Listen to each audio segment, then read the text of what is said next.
1.4 billion Catholics out there, 400,000 priests, 600,000 nuns, 200,000 churches. Now think about that power. And for that to be involved in our movement, in our environmental movement, to terminate pollution. I'm very honored to be here because I'm next to an action hero.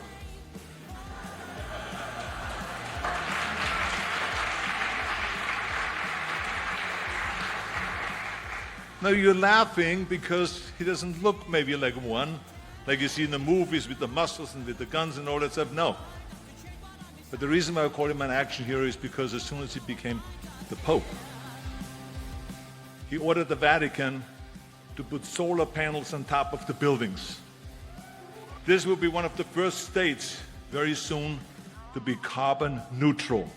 Everyone in society, through non-governmental organizations and advocacy groups, must put pressure on governments to develop and implement more rigorous regulations, procedures, and controls. We inhabit the same planet, and we must care for it together. Rhetoric around climate change that can be more polarizing, this shouldn't be used as a tool of division, right? This should be a place where we're coming together, which is classic Pope Leo. His whole deal is unity and peace. This is Richard Delavan. If you told me 2 years ago, when we started Wicked Problems, that I'd spend most of the week in October 2025 hanging out with the Pope and Arnold Schwarzenegger and Bill McKibben and former President of Ireland, Mayor Robinson, talking about climate issues, I would say you were absolutely out of your mind. But then again, if 20 years ago you told me that the Catholic Church was going to wind up being one of the main champions of climate science and climate justice, I would probably change my seat on the train to move away from you, because clearly you have some issues. When we started Wicked Problems, we quickly found that talking about climate solutions wasn't going to be sufficient if we just talked about the tech, if we just talked about finance, because everything depends on another thing, the context. It doesn't work without, the tech doesn't work without looking at the finance. It doesn't work without looking at the economics, which doesn't work without looking at the politics, which doesn't work without looking at the culture. And ultimately, how people see themselves in relationship to other people and to their place in nature, which sounds heavy, but you can actually predict a lot about how someone will come down on these issues if you actually get to know how they think those things work. Climate space is also a space with a lot of ambition, but it also has a lot of guilt and shame. There's a lot of the feels, and there are people who are very good at exploiting those feels to delay, to get people to want to change the channel, to just say it's all too much and I just can't possibly pay attention, or go the other way and go full apocalypse end times stuff and say well, there's not really any point, because this is all coming to an end, and so therefore eat, drink, and be merry, for tomorrow we die, which isn't necessarily helpful. And as we've talked about with people like Hannah E. Morris, people use that as well for their own purposes. And when I started Wicked Problems, it started really as an itch I needed to scratch, and I'm grateful to people who got something out of it. So we kept going and created more content, talking to more people smarter than me on these issues to figure out what all this meant and to share some of that with you. And I've been grateful that people have chosen to spend some time with it. But as part of that, one of the things I did is go back and read Laudato Si, this letter from the previous Pope, Francis, 10 years ago, that was published, and talked about the need for people not just to talk about climate action because necessary because, we were going through planetary limits or abusing the ecosystem or, bringing gases out of balance in the atmosphere, or even because it would hurt other people that we'll never know or meet, or even, in theory, our kids and grandkids. That would also be a bad idea. It's not just a bad idea, continuing as we are. It's wrong. And I think that's the thing that Laudato Si re-injected into the discussion, as opposed to being a bland, somewhat airy, abstract conversation about, how much parts per million in the atmosphere, CO2, or greenhouse gas equivalents, and all that good stuff, which is all essential, but doesn't have the same punch as being able to say, no, we have to do this because continuing to do what we were doing is wrong. It's hurting people. It's hurting the world around us. And this is something that's, I heard a lot in Rome last week, something that Pope Leo's taken a little bit in a different direction, the new Pope, Bob from Chicago, in looking at what that does to us as people who have to live with the decisions that we've made and the consequences of it, and look at the hurt we've caused. Because the temptation to turn away from all that and fail to look at what we've done is extremely seductive. I mean, who doesn't want to not have to think about the things they did wrong? That's a natural thing, and spending all your time thinking about that, of course, is destructive as well. So the question is, what can you do about it?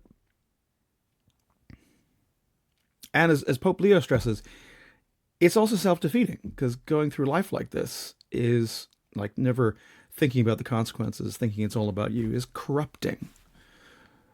It makes you feel like nothing matters. Nothing is true. And you can kind of get off on daring people to contradict you when you're telling obvious, flamboyant lies. So now they could just call it climate change, because that way they can't miss. It's climate change. Because if it goes higher or lower, whatever the hell happens, there's climate change. It's the greatest con job ever perpetrated on the world, in my opinion. Climate change, no matter what happens, you're involved in that. We're getting rid of the falsely named renewables. By the way, they're a joke. They don't work. They're too expensive. They're not strong enough to fire up the plants that you need to make your country great. The wind doesn't blow. Those big windmills are so pathetic and so bad, so expensive to operate. And they have to be rebuilt all the time, and they start to rust and rot. Most expensive energy ever conceived. So when Bob from Chicago became Pope Leo XIV, a lot of people wondered whether or not he was going to come out as strong as his predecessor, Pope Francis, in standing up for calling out what was going wrong with the climate and the environment and what it was doing to people. And last week, at the 10th anniversary of Laudato Si, this event, Raising Hope in Rome at the Vatican, or Castel Gandolfo, I should say, the Pope's summer gaff, a little bit south of Rome, where most of the action took place, we found out a little bit, and you heard a little bit of the clip at the front. So we're going to be doing a series of conversations, getting reactions to people, but also, the issues that kind of go along with that.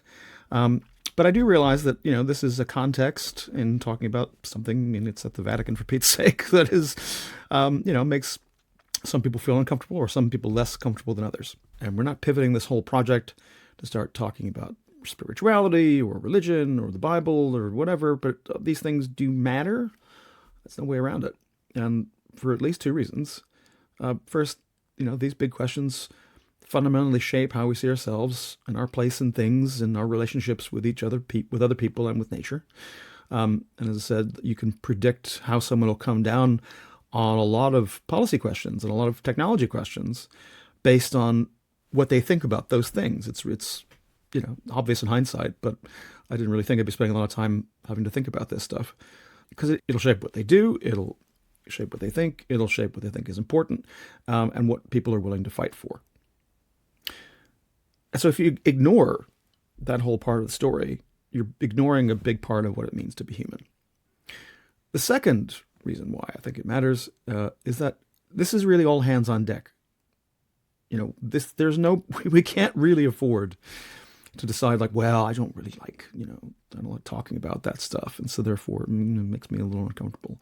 Or because you had, previous experiences that made you think that like, this church stuff, that's not for me. Like whatever religion, the institution, it's not really for me. And I've been there. I've been there for a very long time, for reasons that people I know the reasons for. But the reality is that we have the allies we have, and we have to get together. We have to fight for each other. And so I'm excited to tell you that we're launching a sister project as part of the Wicked Problems. We're calling it Climate Pilgrim. So there's going to be a lot of crossover, but there are topics that you didn't sign up for if you're signed up for Wicked Problems, and I get that. So we're not going to just try to put that into your feed. We're going to have it there, and you can come check it out. You can check it out separately at climatepilgrim.com. And we are going to be, like I said, having crossover content. There are things that are relevant for both parts of that conversation, like the interviews I did in Rome with Fossil Fuel Non-Proliferation Treaty Initiative head Kumi Naidu. Apartheid, slavery, colonialism, and all of that was horrific. But actually the impacts of climate change and our fossil fuel dependency is much worse than all those struggles, all those injustices combined together. And people calling for the church and the little city-state of Vatican City itself to back that fossil fuel non-proliferation treaty initiative and get off the sidelines, from climate scientist John Sweeney. I would love to see, for example, faith groups going to COP30 and saying to their representatives, look, we want you to support the Fossil Fuel Non-Proliferation Treaty. I would love the church to support things like that as well. And I think the urgency is quite clear. Martin Hayes, a bishop from Ireland. John Sweeney from the stage called for the church itself, yes, probably through the vehicle of the Vatican as a city, as a state, to become an actual fully kind of bought-in signatory. Would you be in favor of the Vatican doing that? Oh, I would, yes. To Tuvalu's climate minister, Dr. Minat Talia. Should the Vatican get behind it?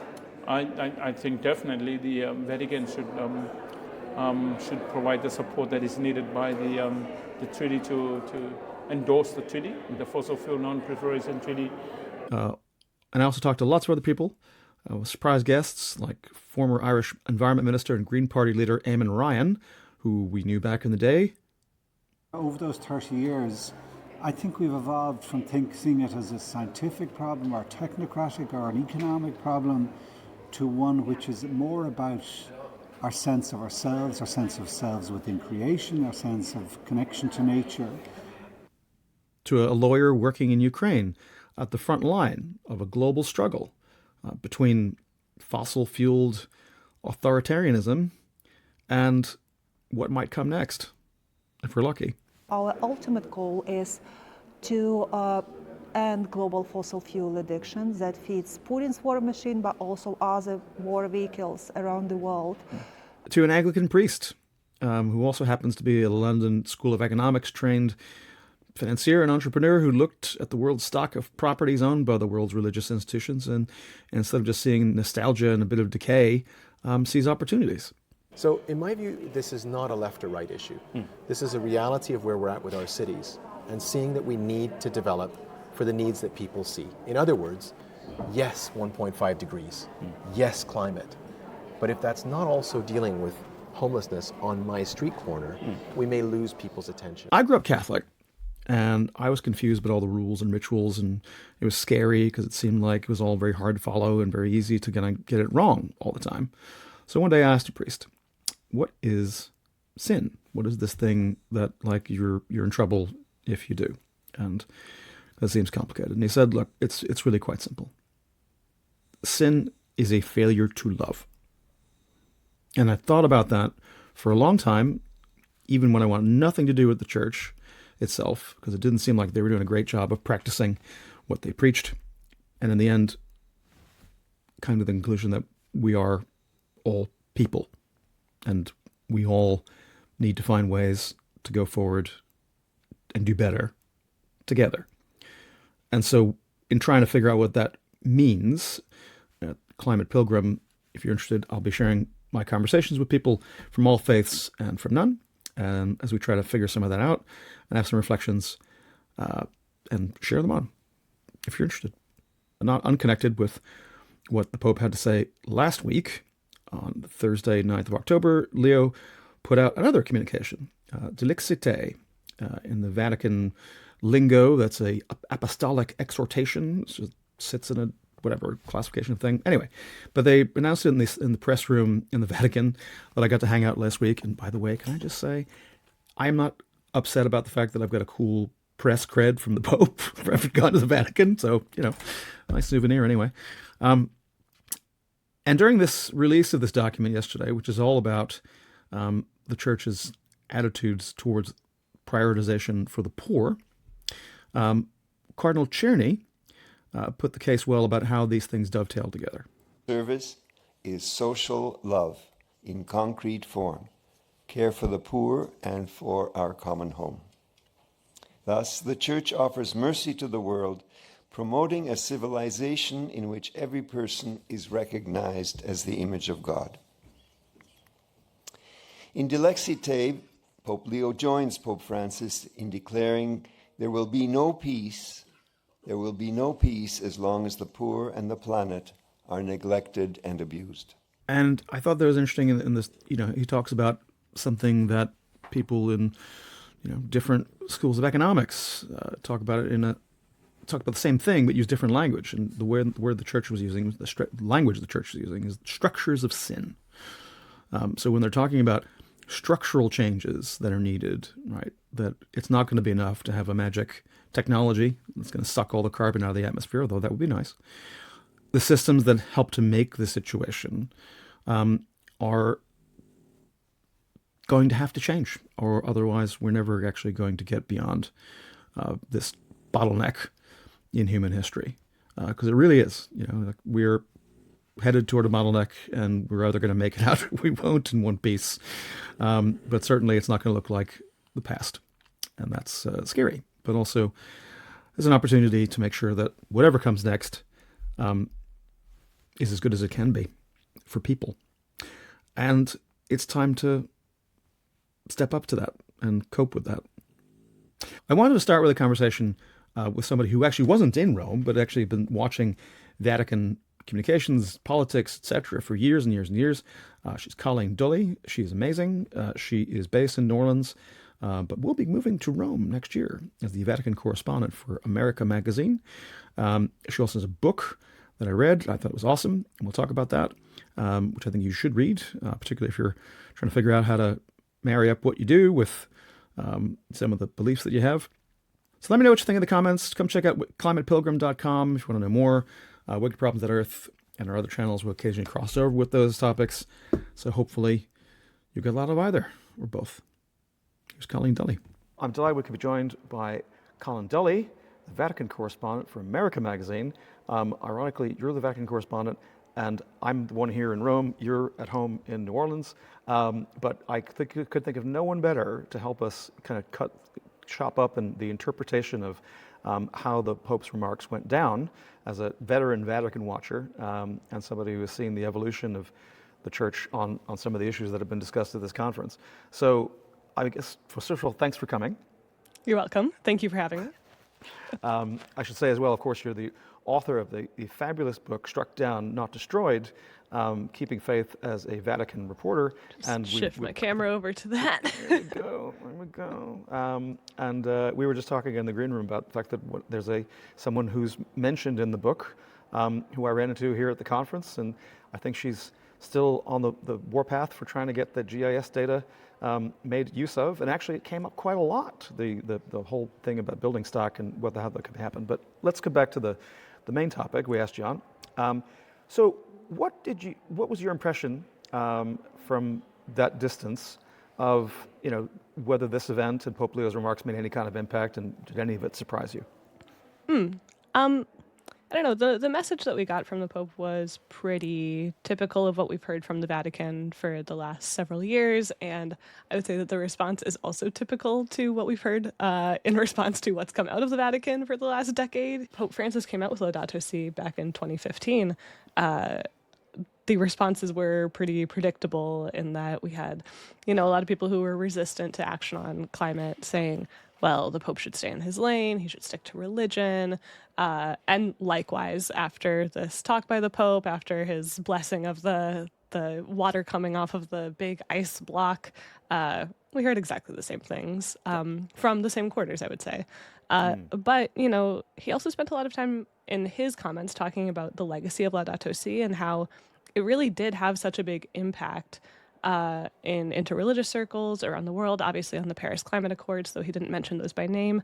And so I would say, I think that Leo's continued advocacy on this will probably have like a longer term, broader effect than just the media noise that we hear right now from certain quarters in the U.S. Right. And I think there was a lot of, anticipation and certainly the build-up. Like there was a New York Times piece, in that previewing the remarks, and there were other people, the press corps that was here in this room. They've mostly left now, but it was hopping, here in the press room, and all for the both the post remarks. But I think the people have been briefed. I don't know if something was going to be said that didn't get said. It felt like there was maybe a lack anticipation, of certain bluntness. Yeah, the anticipation of more something more substantive. As you say, it's very similar and aligned with other statements that have come from the Vatican in the last couple of years. There's very few policy proposal. Yeah. And not again, interesting that it was in the press avail that he chose to take some questions that caused some that were more on topical issues, right? That got some pickup, as opposed to this very carefully, obviously worked on by staff, prepared remarks. So yeah, I guess amongst people that you talk to, who follow this stuff from within the tradition, whether they're in the institutions or not. Have you heard anything about what? Were they just like, okay, well, that's basically what we expected, and we'll move on now, or was there any kind of expectations that weren't met? I don't know. I to be honest, did not hear a lot about like high expectations for anything groundbreaking in this. And so, with it following mostly what we've heard from the Vatican in the past, I think it met expectations on that front. I think we had kind of Leo's particular twist on this, which is, he called out the use of, rhetoric around like climate change that can be more polarizing. He's like, no, this is about like, we need to get everyone on board. We need to convert hearts, and this shouldn't be used as a tool of division, right? Like this should be a place where we're coming together, which is classic Pope Leo. His whole deal is unity and peace. My dear sisters and brothers, peace be with you.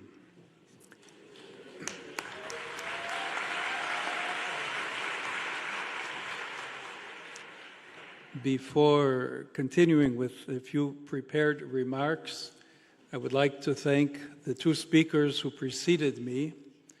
But I would like to add that if there is indeed an action hero with us this afternoon, it's all of you who are working together to make a difference. He started the speech the same way he started his first speech from the balcony on the day of his election, by saying, "Peace be with you." But that didn't mean that he shied away from calling out some problematic behaviors or behaviors that he saw as problematic. I really was struck by when he talked about how some are using climate change and kind of the polarization around it, especially in the U.S., to blame the poor for, I believe exactly what he said was to blame the poor for the thing that they most are affected by, or the thing that affects them most. Laudato Deum, published 2 years ago, noted that some have chosen to deride the increasingly evident signs of climate change, to ridicule those who speak of global warming, and even to blame the poor for the very thing that affects them the most. Pope Francis often called this out. Laudato Si is equally about poverty and inequality as it is about protecting the environment. And he always had a very clear-eyed view of the fact that, the pollution of the world, the destruction of the environment, of our common home, most deeply affects the people who are living in the poorest areas of the world. And Francis espoused, the idea of richer nations paying a climate debt to poorer nations. We haven't heard anything like that from Leo yet. It's possible something like that could come out, especially we're expecting this first big document from him that is, as they say in Italian, a document a quattro mani, right? It's like a piece of music played with four hands, but written with four hands. Started under Francis to be finished by Leo, that we're expecting probably sometime next week. But that deals with the theme of the poor, and I'm sure that it will have comments on the environment, on climate change in there. So yeah, I just some scattered thoughts, but I think he came out more strongly on that than maybe some people have expected. There's still this attitude towards Leo of, we're still seeing who this guy is going to be. And one thing that I've been hearing, especially on the more progressive wing of the church, is, kind of an expectation that he's going to be hesitant, that he's not going to be calling out injustices the way that Francis did. But I think that he's settling into the role and getting much more comfortable. I think we saw that in his comments to the press about immigration that made such a big stir in the U.S. For the first time since celebrating his inaugural Mass, the American Pope from Chicago weighing in on U.S. politics. Pope Leo seeming to criticize the Trump administration over the president's immigration policies. Someone who says that I'm against abortion, but I'm in agreement with the inhuman treatment of immigrants who are in the United States. I don't know if that's pro-life. So they're very complex issues. I don't know if anyone has all the truth on them, but I would ask first and foremost that there be greater respect for one another. The rare remarks coming after his predecessor, Pope Francis, also slammed the president's crackdown on illegal immigration. Tonight, the White House pushing back on Pope Leo's comments. You've been very open about your Catholic faith. How do you respond to that? I would reject there is inhumane treatment of illegal immigrants in the United States under this administration. But yeah, I think he's settling into it, and I think he's starting to show us who he is and what he prioritizes. I suppose some people were wondering if he might make some more direct mention of, Amazonia in particular, given he wasn't in Peru, worked on the Synod of the Amazon and synodality. I guess you're much better placed to explain the concept. I had Bishop Martin Hayes try to explain it before as a and whether it's going to be an important part of how the church evolves on some of these things. It's an interesting moment in the conversations here. I guess, the people are still taking it in, I guess, about, what to think. So in terms of the other person, of course, and there was a funny exchange, I don't know if that got picked up or not, between him and Arnold Schwarzenegger at the very beginning. The only time the Pope went off script was after the Pope called him an action hero. Yes. For putting, for committing to put the Vatican City onto complete carbon neutral footing. Which I was kind of surprised wasn't already in place as a plan, but that was interesting. I thought it was. It was interesting. I think that it wasn't announced. I think it had been announced before, but I think Governor Schwarzenegger was characterizing it as being like the first thing you did when you came in basically was this. Oh, interesting. Okay. Now I've in fact checked that. That doesn't sound like that. It doesn't sound correct to me. I think that this predates Leo. Yeah. Yeah. But so quick fact check. It's kind of half there. So the project obviously would have been underway for some time, but in July, Pope Leo did in fact the Vatican signed the agreement for a 1,000-acre solar array at a place just outside of Vatican City in Rome, where the Vatican currently has a bunch of antennas. Not a site without controversy, but is anyway kind of definitely there was a news event. So didn't mean to suggest that Arnold Schwarzenegger was making something up. But I suppose it would be interesting if, it happens on his watch. They power up the solar array and they get that stuff. But also, there's also been a lot of talk here about trying to call on him to endorse this fossil fuel non-proliferation treaty, which probably has gotten no play in America. No, of course not. There are spicier topics that everyone clicks on. Yeah. Well, at the moment, the former Prime Minister of Greece was speaking here and actually made a nice joke comparing the ice that Leo blessed to ice in the streets of Chicago. Blessing a genuine piece of ice. I say genuine because somehow that piece of ice seemed as if it gave us a bit of a calmness, a composure, someone like meditating on the state of the world. Very different than another type of ice, which is terrorizing, which is demonizing, which is chasing and deporting. Not very few comments like that on stage, but certainly a lot off stage. Oh, certainly. Happening here. I've been traveling internationally, here and there, and traveling all around the States, especially for this book tour. And when I was just up in Canada, it was all anybody wanted to talk to me about, too. I mean, this is, preoccupying the world. And actually, New Orleans is on the list, as I understand it. Are you guys? How are you feeling about that? Again, I'm not asking political opinion necessarily, but it's a bit freaky. New Orleans is dealing with it the way that New Orleans deals with everything, which is with a big dose of humor and also some community organizing as well. But yeah, so I've been seeing just a lot of kind of memes on the internet about what they'll encounter once they get here. Yeah, I mean, I think if they time it right, then I suppose the Guard could have a good time at Mardi Gras, and have some hurricanes handed to them on the street instead of water bottles. Goodness. But that's just me. So, I mean, the Schwarzenegger thing, though, was also interesting in and of itself, in that it was an interesting choice. For him to come, for him to be invited to come, and I suppose from a media perspective, it was. It seemed to work if their goal was certainly. To get some cut through in American media. What was it like sitting there at your end? I think, it was all of a sudden everybody was kind of surprised and delighted by the fact that here's Arnold Schwarzenegger like hugging Sister Alessandra Smirli. It's one of those moments, sort of like the conclave, when all the attention focuses on, my little world of the Vatican all of a sudden. But yeah, so I think that it did get some attention. I think it's a little bit unfortunate that the only comment that really went super viral was his Terminator line. There's not one single human being that can manage and is able to terminate all the pollution.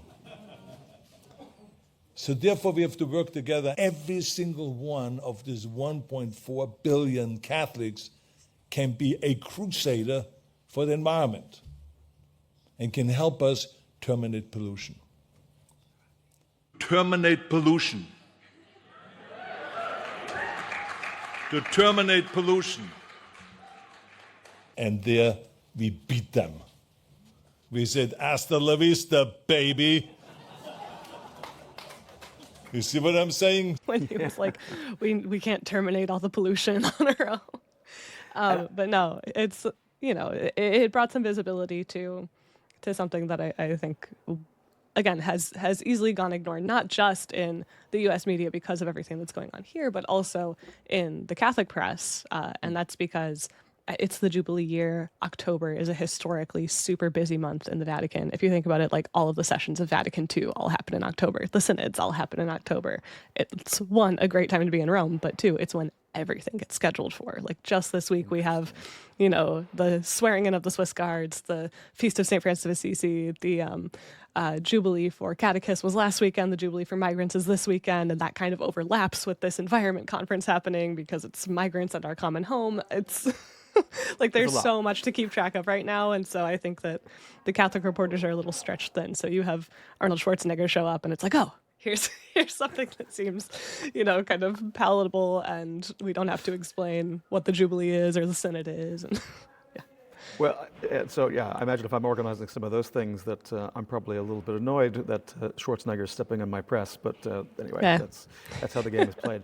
Exactly. And the other thing that people have been speculating about, and again, I imagine it's not even, because again, so much else is going on in the United States and in Catholic circles, but there's been some scuttlebutt about whether or not Pope Leo would turn up at COP30 in Belém in Brazil. And if he did, of course, he would be the most senior American on site, which would be... Yeah. And I would just, putting your rank punditry hat on as a media observer, do you think that would have any kind of cut through? Would that make any difference in terms of American consumers of media or observers that, okay, the Pope decided to turn up? I guess, handicap whether it's worth it. Yeah, I bet that he would speak in English, and that by doing that, it would cut through. He knows that when he makes comments in English, it's so much easier for U.S. media outlets to pick up a clip and run that in their broadcasts. And I think that that's why he chooses to speak in English at certain points. And so, it's not always that he's just responding to a question that's posed to him in English. He'll switch into English to say things that he believes are important. So I think that, if he were to go and speak in English, that it would certainly cut through some of the media noise. The real question is anybody going to heed it? Now, I don't know if you followed this, but maybe 5 years ago now, it might have been the 5th anniversary of Laudato Si, there were 2 students at Princeton, graduate students, who researched the impact of Laudato Si on Americans' political beliefs. Are you familiar with this? I didn't see this. I must find it. I interviewed them on my podcast when it came out, and basically what they were able to measure is that following Laudato Si, American Catholics did have a measurable shift in their opinions on climate change as a reality and as a moral issue that required action. And so I think we've seen that people will listen to popes on this. And my hope is that, Leo could maybe continue that direction. Maybe by appearing at COP30, but maybe by just speaking about this more and more and speaking about it in English when he can. Pope Francis emphasized that the most effective solutions will not come from individual efforts alone, but above all, from major political decisions on the national and international levels. Everyone in society, through non-governmental organizations and advocacy groups, must put pressure on governments to develop and implement more rigorous regulations, procedures, and controls. Citizens need to take an active role in political decision-making at national, regional, and local levels. Only then will it be possible to mitigate the damage done to the environment. He has a perfect foil, I suppose, in the vice president, whose name has also been dropped quite a lot around here this week. That framing has been posed very often. Yeah, maybe they can do a podcast together and work it all out. My lord. You could referee. Yeah, be on your show. Please, if either of you are listening, come on my podcast. There you go. And it's a fine podcast, which of course we'll link to it. You and Jerry O'Connell. Thanks. It's brilliant. But in terms of, again, you're like you were saying, it's not really a little world. It's the whole world. It's just the microcosm of it being here in Rome. And it's your season. It's your big season. So thanks for taking the time to have this conversation. Oh, sure. But it's I have to just ask you a couple of questions about the book because it's such an extraordinary work. I mean, everyone I've spoken to here who has read it, and those who haven't, have it on their shelf or they're ready to go. But I'm like, you really need to crack that open and put that on the top of your pile. So, I mean, you're fairly young to have done a memoir, but I think it really worked. Tell me what inspired you to decide to actually to do it. It's not like I, was like, oh, at my big age of 31, I'm ready to write a memoir. I consider myself still pretty early in my Vatican career, even though I've been on the beat for 8 years and, less dedicatedly so for a few more years on top of that. But I kind of got lucky in that an editor from Penguin Random House reached out to me. He was building his list of authors he wanted to work with because he was relatively new. And so he emailed me. He had read some of my articles and he said, hey, let's just chat and see if something could work out. Obviously, I went into that conversation very intent on making something work out. But as we started chatting, this idea kind of came out fully formed that I really hadn't thought about doing before. Personal writing makes me very uncomfortable. And it particularly did back then when we were having this conversation a few years ago. Obviously, I've gotten more used to it now. But we were talking about how, as a person who reports on the Vatican and who did... I really started my career during the 2018 wave of the sexual abuse crisis. I had a front row view of, just like some of the ugliest stuff in the Catholic Church. And the first thing people usually ask me when they find out about my job is like, so do you believe? Like, are you a Catholic? And somehow, yes, like I am still here, and I get a lot of like how questions about that.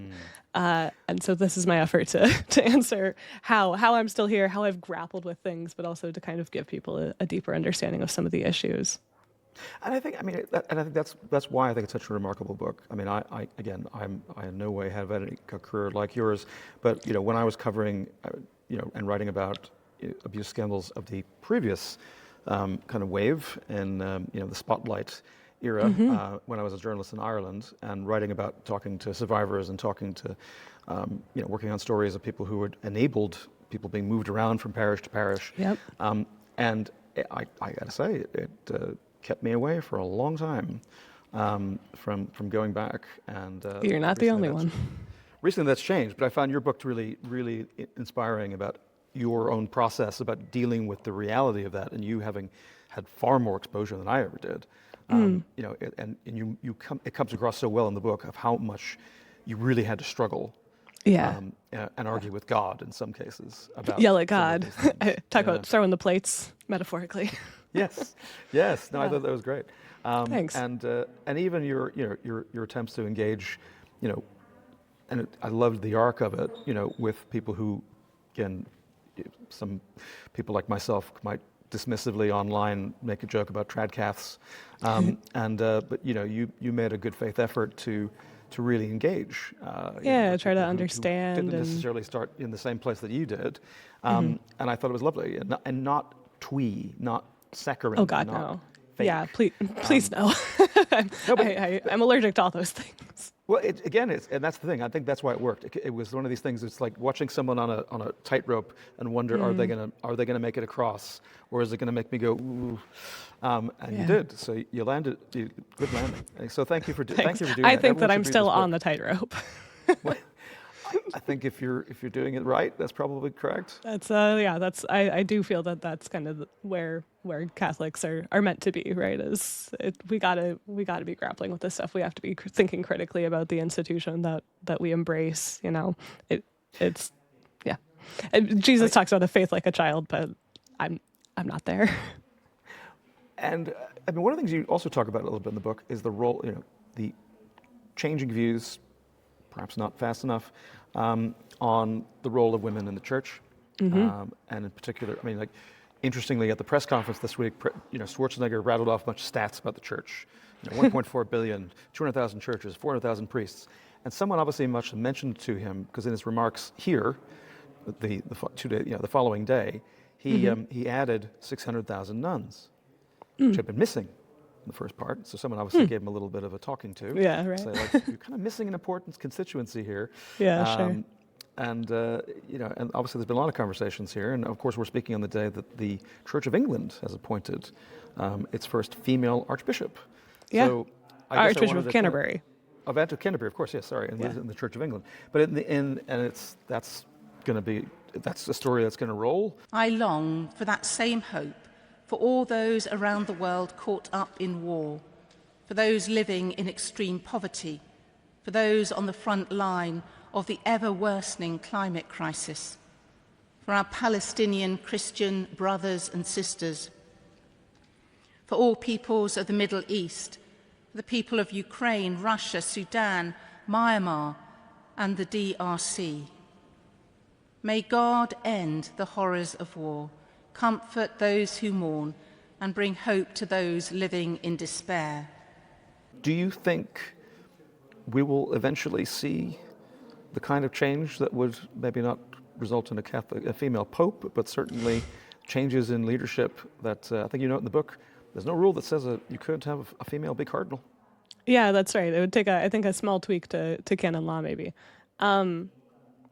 I think it depends, what you're asking about, right? The ordination question is obviously a big one, and within that, there's the question of, ordination to the diaconate, which seems more a possibility than ordination to the priesthood, which has been pretty thoroughly shut down. But I think that the progress we're likely to continue seeing, and I think Leo staked out his position on this quite clearly, at least as soon as he made one of his first curia appointments of a woman, is this progress that Francis started on appointing women to higher and higher ranking positions in the Vatican. So, for a long time, women could be in kind of the lower, like middle management positions. And gradually it got to be greater and greater. And now we do have a woman who is a prefect of a Vatican dicastery, so is heading a Vatican office. That's really significant. And Leo, I guess, in the conclave, the pre-conclave meetings where the cardinals are kind of hashing out the issues, it really was on the role of women that there ended up being this kind of big falling out that ended up having a reaction and deciding the course of the conclave. So one of the cardinals stood up and gave this talk about how Francis had been wrong to appoint women to these high-ranking positions. And because that cardinal was seen as an ally of one of the frontrunners, and because the pushback to it was so swift, it really tanked that man's candidacy. So this was clearly a hot topic in the pre-conclave meetings. Leo came out as the unity candidate, but at the same time staked out with his first appointment of a woman to a Roman Curia high-ranking position that he was going to continue down the path of Francis. I think we're now seeing, especially just in the last month or so, we're seeing Leo continue to say he's going to be a Francis man, Yeah, it seems like he's coming out stronger on immigration. He's talking a lot about unity. I think he's going to be really careful not to make big decisions that make people feel alienated. I think he's probably going to extend some olive branches to groups that Pope Francis didn't. But it seems like on some of these key issues, Leo is fully intending to follow the Francis model. Well, I think that's a great place to leave it for today. I know you've got a lot of things on your plate, so thank you so much, Colleen Dully, Vatican reporter for America Magazine, host of the Inside the Vatican podcast, and author of Struck Down, Not Destroyed, an excellent book that anybody struggling with how to think about what they're doing in the world and how to reconcile it with their other values and beliefs, it's an absolutely essential read. So thank you so much for coming on Wicked Problems, Colleen. Thank you, and thanks for all the kind words about the book. I really appreciate it. They're all sincerely meant. Screaming at the gods about the bad we've done. Merle said Mama tried, but the prison still won. Your transgressions are mine as well. Anger grows in my bones if you could not tell. But I'll find comfort in company. Lord, forgive us, my boys and me. We're having an all-night revival. Some will call the women and some will steal the Bible. For the sake of my survival, baptize me in a bottle of bean for Johnny on the vinyl. Well, thanks for listening and watching Wicked Problems, now also Climate Pilgrim. We'll be going back and forth, so thanks for tuning in. One last thing before we go. You may have seen, as part of that event last week, Pope Leo putting his hand on a chunk of Greenland glacier that had been brought over to Rome to symbolize, the as it was melting quickly, the melting of polar ice, etc., but also, what that represented in a whole theology around, creation, around the elements, and how that is, not, some hippy-dippy weird pagan stuff, although there was plenty of that kind of reaction from around different corners of the internet and on TV. Did you see that video of Pope Leo at the climate change summit? I guess it's like a couple of minutes ago, blessing now it wouldn't be the first time that priests bless water all the time, holy water. It's in every church. Yeah. But he went a step further and he blessed a block of ice in a sign towards fighting climate change. Do I have that right? Now, Richo, I thought maybe the Pope might be onto something. We could fly the Pope down to the Antarctic or the Arctic even, and he could bless all the ice and solve global warming. We wouldn't have to have windmills or solar panels or renewables or any of this other rubbish. As Michael said, we could just get back to being energy rich. But I'll let you in on a little secret. After the event, or at the end of the event, the ice that had melted and had been blessed by the Pope, my wife refers to it as Pope juice, was given out. And so right here, a little bit of that glacier in this bottle, which, I don't know, is just a thing that's going to be around. To get sort of serious for a minute, I mean, the reactions to the Laudato Si 10 years ago and the idea that the Pope or the Church would be getting involved in climate is, of course, something that a lot of people who have an interest in trying to deny or delay climate action anyway are saying, well, the Pope shouldn't be involved in that, or, it's silly what they're doing. Or, if they're more sort of serious, then, they'll explain why you don't really have to pay as much attention to that when the Pope says it, because reasons like this guy. That's not necessarily something you have to give religious submission of intellect and will to. Or on the other hand, what Francis says about statements of fact. So you don't have to say I agree. I have to agree with what Pope Francis says about his specific interpretation of the scientific facts about climate change. So neither of those two things. It really is just like the underlying moral teaching. But I suppose that's one of the reasons that, in these other conversations that I'll be sharing, one of the questions I wanted to ask a church leader, I asked of Bishop Martin Hayes from Ireland, and asked him, how seriously, should particular Catholics in public life, in particular, if they say that they're super traditional Catholics or Orthodox Catholics, have to take seriously what the Pope said and says about climate. You're just mentioning the pushback on some of these issues. Obviously, it's a global phenomenon.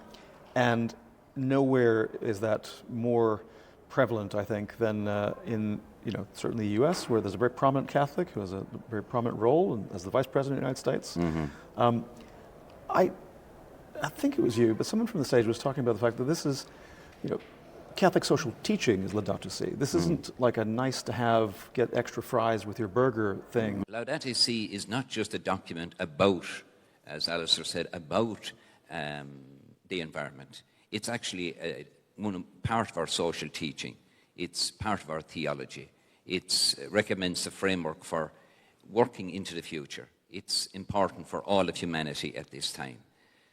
This is this is the core, what the magisterium is saying, that Catholics should at least pay some deference to.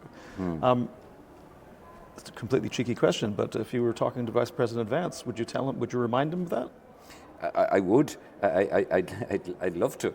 Now, one of the things I am aware of as well with regard to the man you named, the Vice President Vance, is that it seems he's a recent convert. That's right.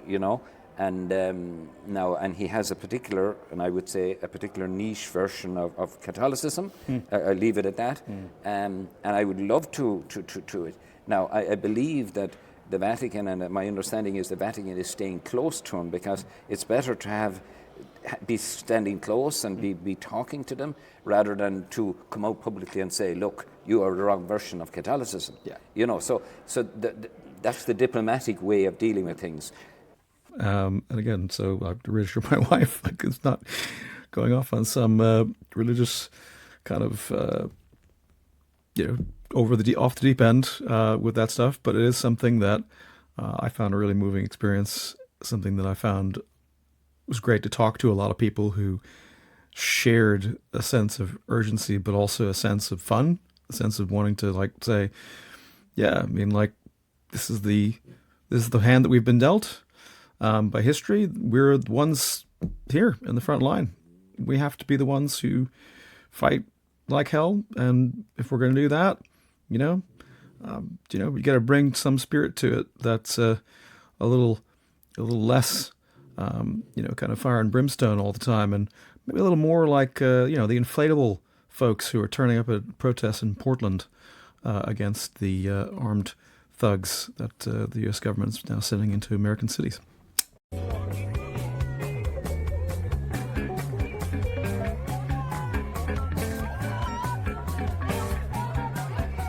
Froggy jumped all over the stage that day. Froggy jumped all over the stage that day.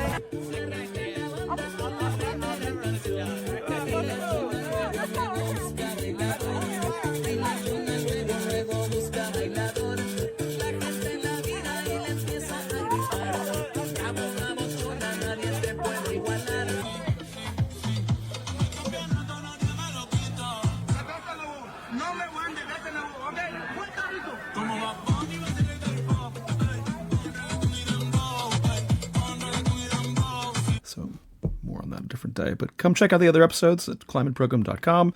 On all the other channels, we'll put some of them, of course, in the main feed in Wicked Problems.